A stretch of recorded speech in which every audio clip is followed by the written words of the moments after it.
Hi everyone, welcome to my channel. Today we're going to talk about how do we get into vet school. I'm going to talk about not only my personal experience into getting into vet school, but also I'm going to give you the step-by-step on how to get into vet school. So I'm going to tell you first my story. I am from Puerto Rico, and in Puerto Rico there is no vet school. Since I was little, I knew I was going to become a veterinarian. It was my lifelong dream. So I knew that I was going to have to prepare in my high school and all those studies to then leave to the US to hopefully become a veterinarian. Little did I know, I am now in Grenada in SGU, St. George's University, and I'm loving every second of it. So now I'm going to tell you how to get into vet school.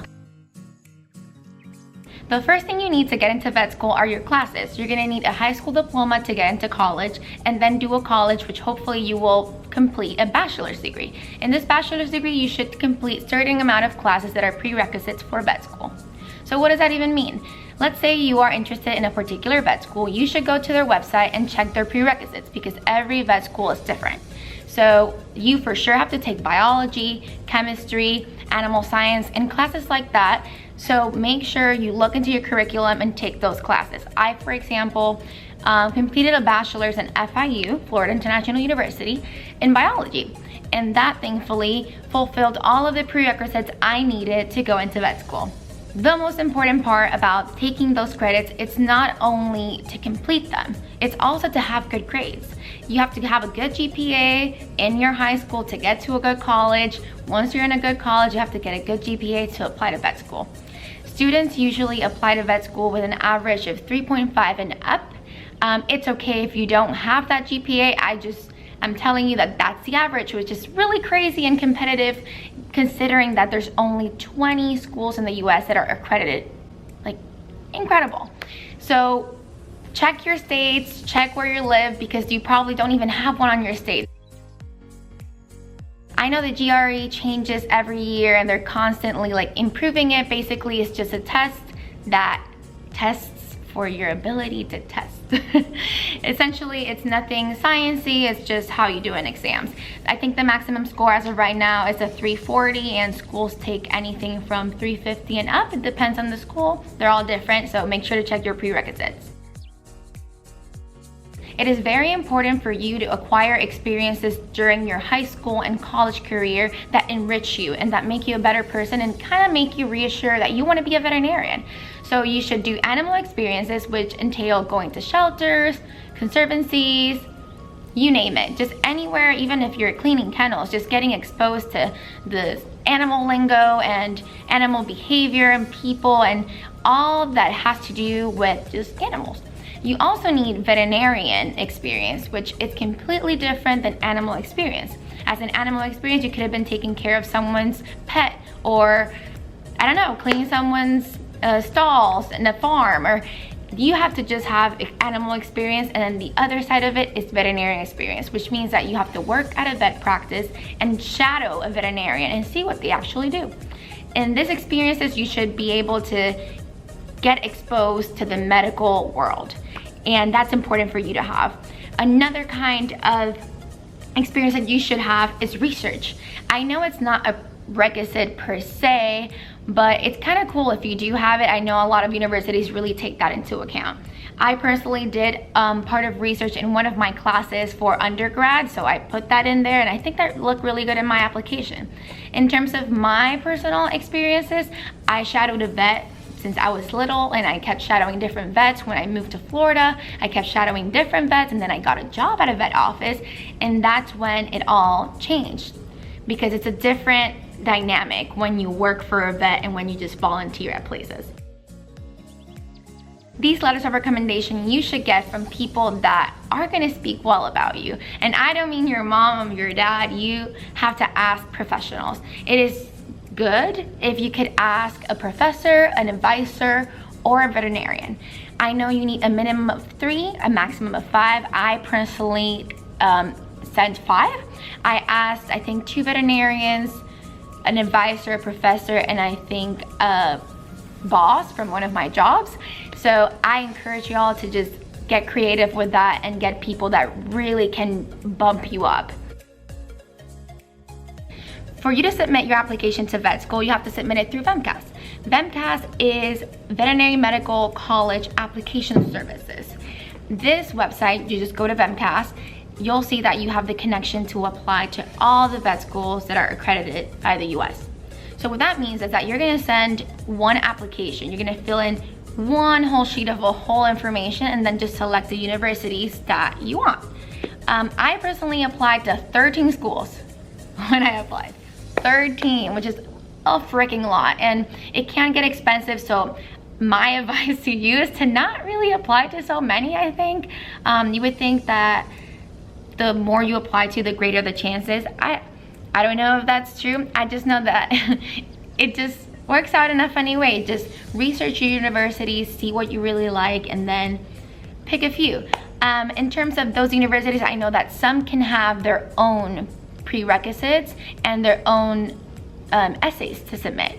So not only are you gonna have to submit a full personal essay, but you also have to submit some individual ones from some universities. So look into that. In the VMCAS, you'll be able to not only put your academic history, you're gonna have to put support information, so your transcripts and all the official paperwork, all your program materials, which is the supplemental information from each university, and basically just put everything you can about you and let them know how involved you've been with vet med. They really want to see how much you've been working towards this application, because trust me, it's really competitive and you want to show your best side. You want to sell yourself. So after I applied to all those schools, I started getting callbacks, email backs from these universities to tell me if they accepted me, if I was in the wait list, or if they didn't accept me. Not all the universities that I applied to accepted me, I'm gonna be honest. But I did accept the few interviews that I got first. And that's kind of the funny story of why I'm here. I applied to St. George's, to Ross, to Colorado State, to Iowa, to Kansas, to Florida. I applied to a bunch of schools, and the first few that accepted me, or at least just sent me an invitation for their interview, was Ross. It was one of the first ones, and then St. George's, and then I got a few. So for my interview in St. George's, I applied to start in spring, which is very unusual because this VMCAS application opens once a year and usually closes at mid-September. So it was mid-September and I put St. George's to start on January. Unusual because not all universities, as a matter of fact, almost none, start other than in fall.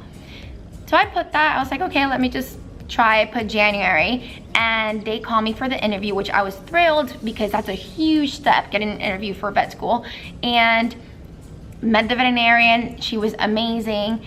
And I thought, you know, I would accept this university and I can see if I like it. I'll start in January and see if I like it, and if I don't, I can just leave or take another acceptance, right? Because the other schools would start in August.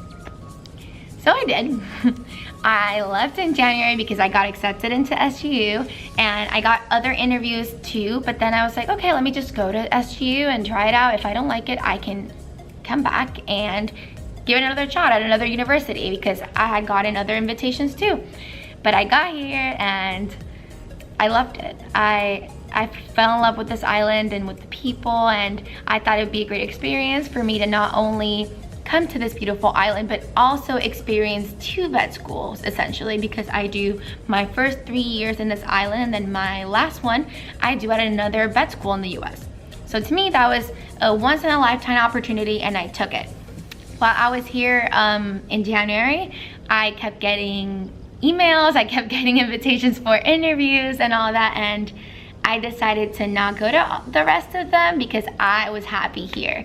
So I stayed here, and finally I've made my match recently, and I'm going to Texas A&M for my 4th year, and I'm super excited. And yeah, so essentially be open to all these places. I know it might be really scary moving to somewhere new, but there's not many vet schools, so you have to just make a pick. Research, look online, think about maybe environment, weather, being close to your family, the things that are important to you. List those things, and then look at the universities and see who matches up with that.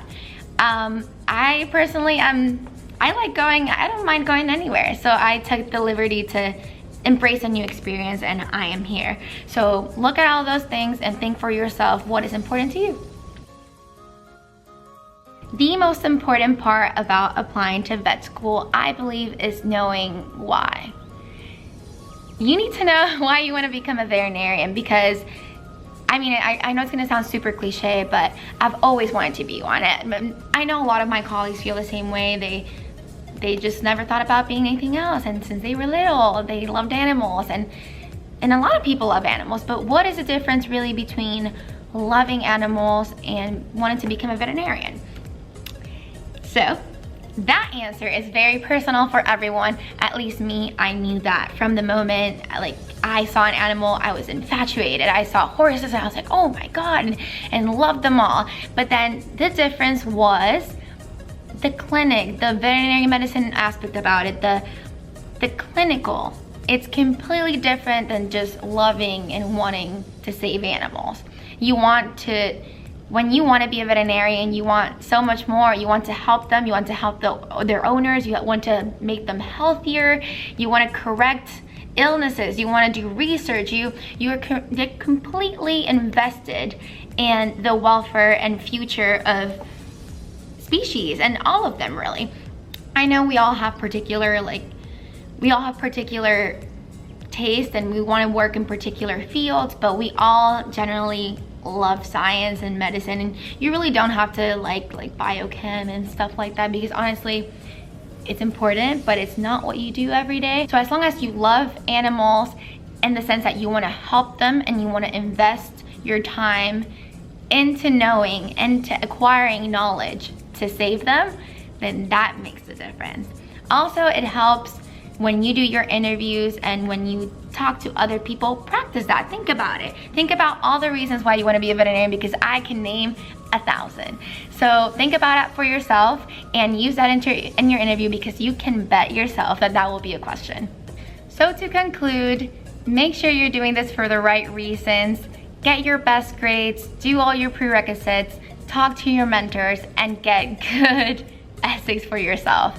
Get good letters of recommendation, and love every minute of it. I know that it's pretty stressful applying to vet school. I remember being there and being very nervous about it, but as long as you have the right intentions, you prepare yourself and really want it, I know that you can do it. If you have any questions, please don't hesitate on commenting below, letting me know if you need any help or anything. I can probably guide you in the right direction.